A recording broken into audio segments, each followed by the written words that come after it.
Now, you may have heard of Manchester City's charity wing, if you want to call it that, City in the Community. But what's it all about? It's something that I don't always get to see in the way that if I was involved in it, I would see.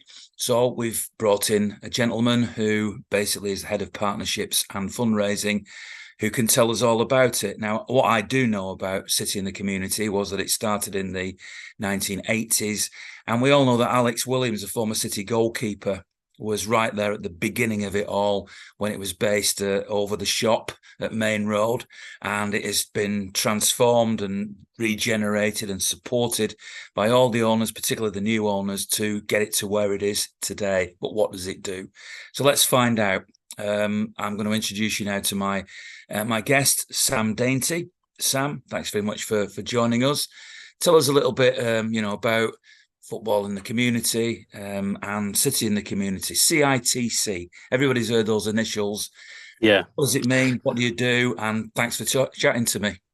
No problem. Thanks for having me. In a nutshell, City in the Community is the charitable arm of the football club.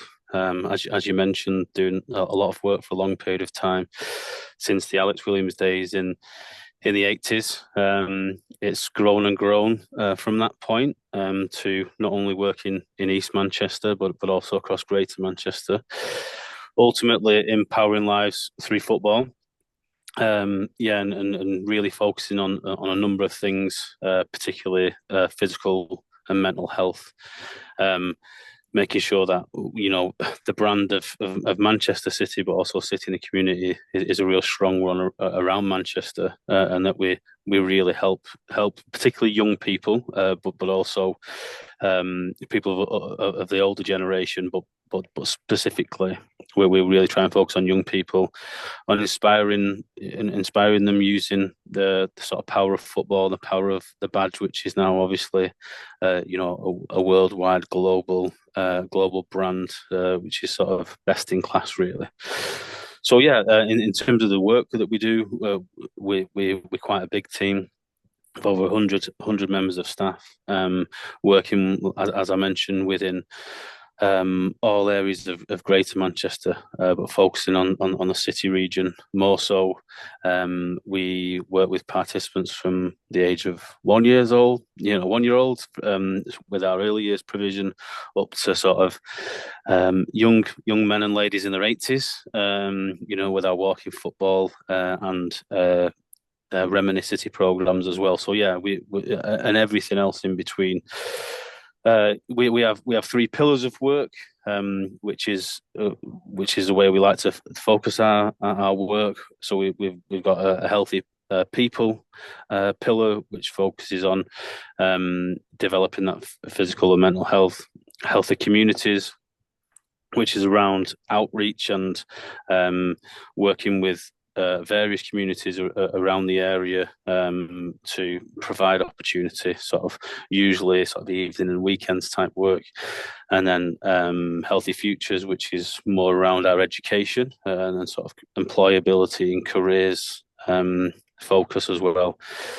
So we're an all-encompassing charity, which is forever growing and developing. But I'd like to think that we do some amazing work. We have a really strong relationship, as you can imagine, with the football club, using the sort of the power of the success and the inspiration of the club and its players in particular. Hopefully inspiring the next generation of young people, not just footballers, but decent young people as well. I think it's fair to say as well, from my observations, that I know I call them the new owners, but been around a long time now, that they're very much into this. I mean, there are other owners of football clubs, which I'm not going to name, who might not be as involved or not want to get as involved, but this ownership that City have at the moment is very much community orientated in so many ways. We know about the Connell College and Sixth Form College, and the way that they've developed the CFA and tried to use local labour. And so CiTC, City in the Community, is very much part of that and very much part of what they believe in, isn't it? Yeah, I think it's definitely in terms of ethos, for sure. You mentioned around East Manchester and the development of this area of the city has been magnificent. Yeah, you mentioned, college, in Connell, Co-op College, but also you look at the Co-op Live Arena, all the residential building work that's gone on. The regeneration of this area is amazing. And yeah, we you know we're a strong focus on that, making sure that we align with that. And as a charity, although a standalone charity, obviously have full support from the football club. Obviously, as we are, we're that charitable arm of the football club. So yeah, we have a really strong relationship and sort of aligned aims and objectives to make sure that we serve our community well. And just give us a little idea then of the sort of practical side of what you do. Can you give us one or two examples of what a typical day would be like? And you say, over 100 people, working for City in the Community. What would a typical day be? Would they go into a school? Would they go out and about? Does everybody come to the club? How does it actually work in a practical sense? Well, in answer to your question, yes, all of the above, really. So we have a wide variety of excellent staff that deliver community work throughout Manchester. So it can look in very different ways. So yes, it can be that we've got coaches going into primary schools, secondary schools, delivering specific curriculum. It can be that we're bringing groups of young people on site to develop their employability and career skills and looking into qualifications. We work with 4 partner colleges at the moment, Connell being one of them, to deliver provision in colleges related to sort of sport and sports science. We have a really strong partnership with Manchester Metropolitan University, where we have a standalone degree program, which is community football coaching degree, both at foundation and Bachelor of Science level. We have obviously our outreach work, which is more like, as I mentioned, evening and weekends. So that is sort of reaching out into different areas of the city to provide opportunity for young people to take part in football and other physical activities. And then you've got the other side of things, like my area, for example, where we are looking at building really strong relationships with commercial partners, bringing investment into the charity, building strong relationships, but also fundraising, and a number of different methods that we do, whether that be events, whether that be working with donors, working with partners, to bring sort of vital funds into the charity so that we can continue to do the work that we do and also progress and grow, I suppose. So yeah, there's a lot going on. There's lots of different teams that sort of work together fantastically well at City in the Community, and interlink with the club as well, which is really important for us. Yeah, I think together we do a really good job and having significant impact. On over 20,000 young people in the city this year, which is admirable. And obviously tackle some of the sort of challenges that young people face within Manchester, sort of day to day. So yeah, there's a lot going on in a nutshell. I know that during my time as a broadcaster and the connections that I've had with the club, some of the most satisfying things I've had has been, for example, I hosted the Junior Blues, the never to be forgotten junior fan club of the football club for about 10, 15 years or something, and seeing a youngster come forward who lacked in confidence a little bit, but then engaged. I might wear I remember dressing up as a banana or something one year, when I hosted it, and seeing that child who was scared and frightened at the beginning and then would come forward and engage. And by the time they left, they'd have a smile on their face and they would be uplifted. would give me the most satisfaction. And I've gone into schools and universities and whatnot now and again. And again, somebody who has walked away and felt that they've learned something and gained some confidence is the thing I've took most satisfaction from. You must be in that situation on a daily basis where you go into a classroom, you have some youngster who comes along, there might be one at the back who doesn't really want to engage, doesn't want to get involved. But by the time you've finished doing what you do, they've changed.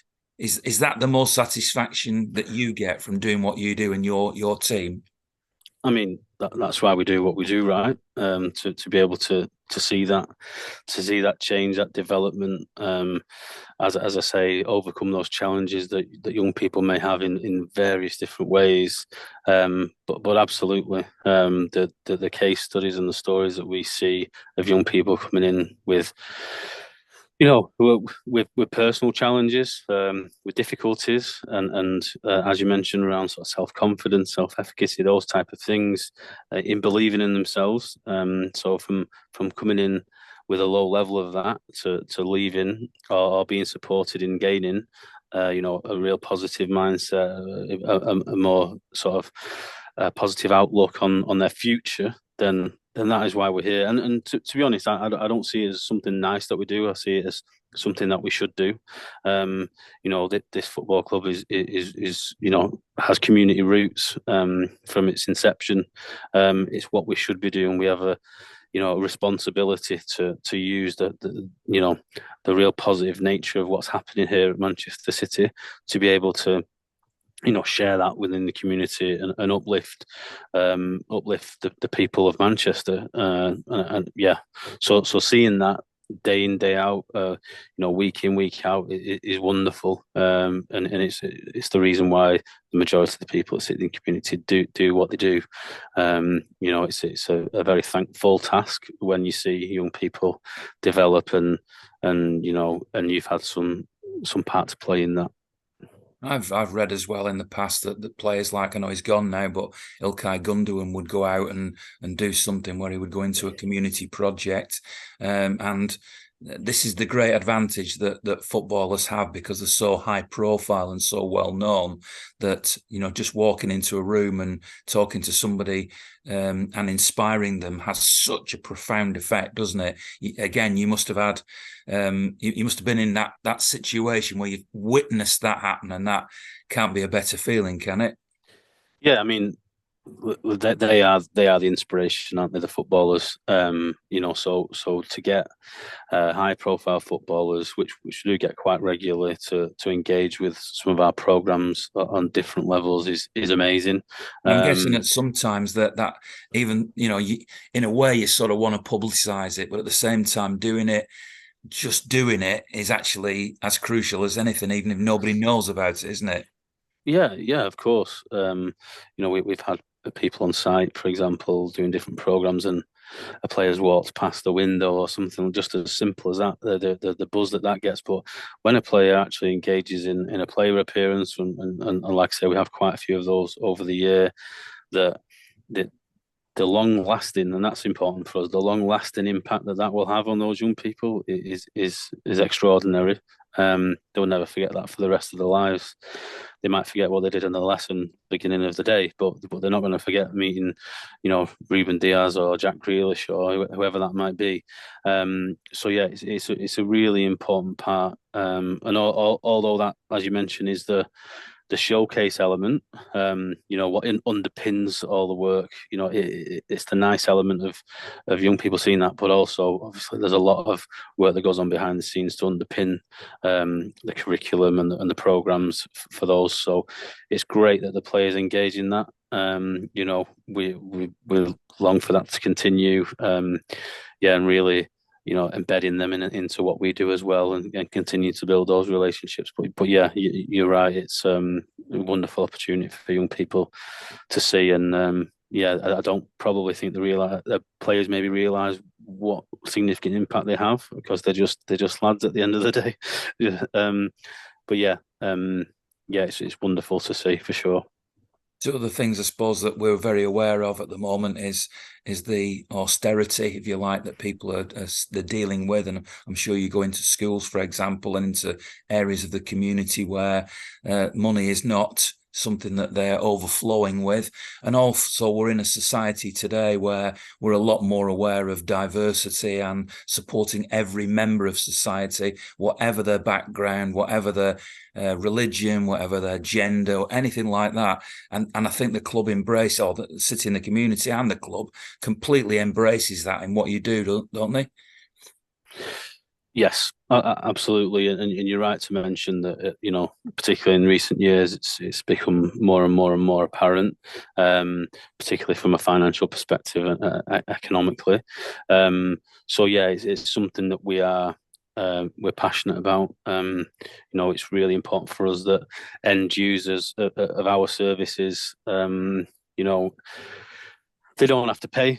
They don't have to pay to come to our outreach sessions, for example, is that we provide services as much as we possibly can, for the young people in Manchester just to access, because we know it's challenging to find the money to be able to engage in such activities. So absolutely, from an EDI perspective, you mentioned it's absolutely essential that the club and city and the community, you know, continue to widen that net, to continue to embrace people from any background. And yeah, we're a diverse community, right, in Manchester. So that's who we are. That's what that's what we are. So we should absolutely embrace that, and we do.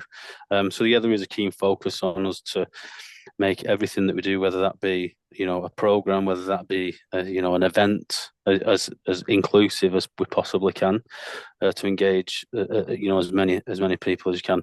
We've got some good examples of that, whereby we've had events, the Blue Run, for example, or the Stadium Abseil, where we've had young people from every background, from disability. We've had a 92-year-old lady doing the abseil, for example, and we worked really hard to make sure that was possible. So yeah, it's really, really important to us. It's not just about us doing things.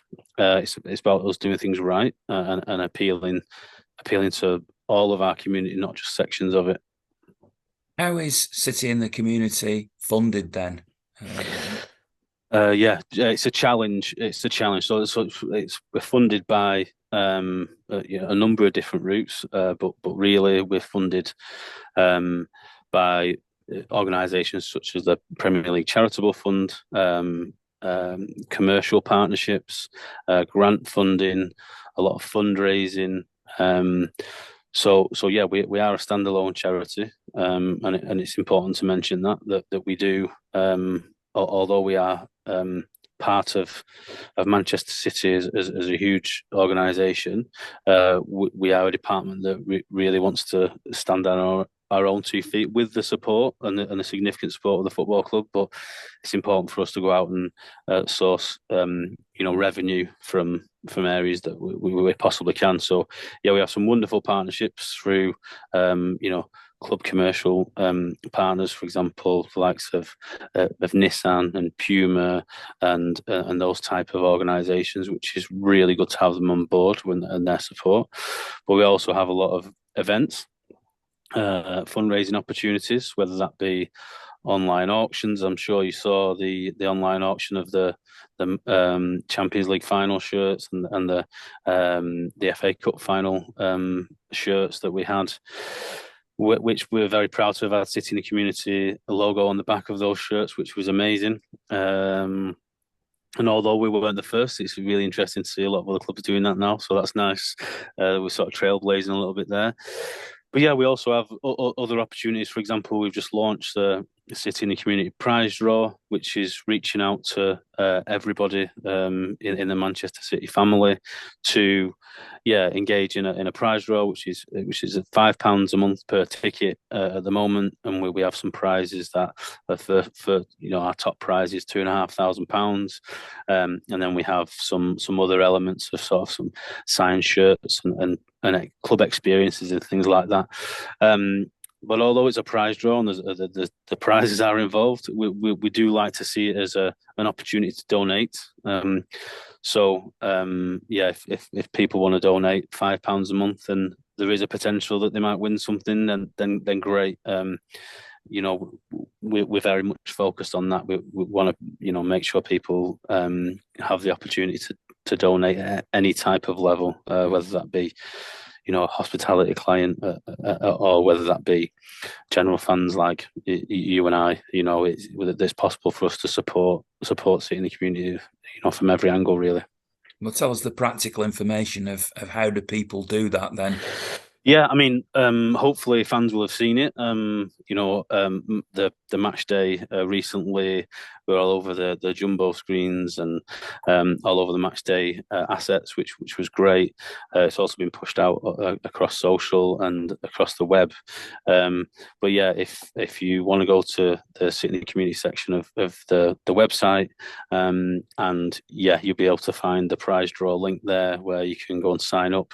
There is an opportunity to sign up monthly, which is great. So yeah, we sign up for a monthly £5 donation with the chance to win those prizes. There is a one-off option as well if you just want to do that, but it's kind of nice for people to set up that regular giving opportunity to the charity of the football club that they love. So yeah, we welcome that. We're hoping to grow that over the coming months and years. We know it's not a quick thing, but yeah, we've had some really positive support to start with.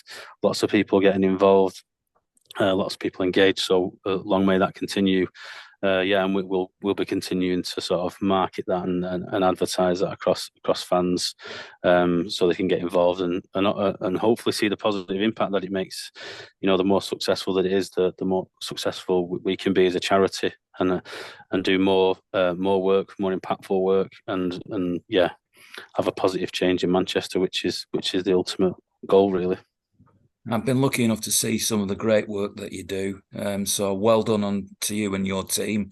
And thanks for chatting to us. I hope that you continue to expand and do what you're doing for many years to come. And you make us feel very proud. I mean, I'm very proud of my football club anyway, for lots of things that it does.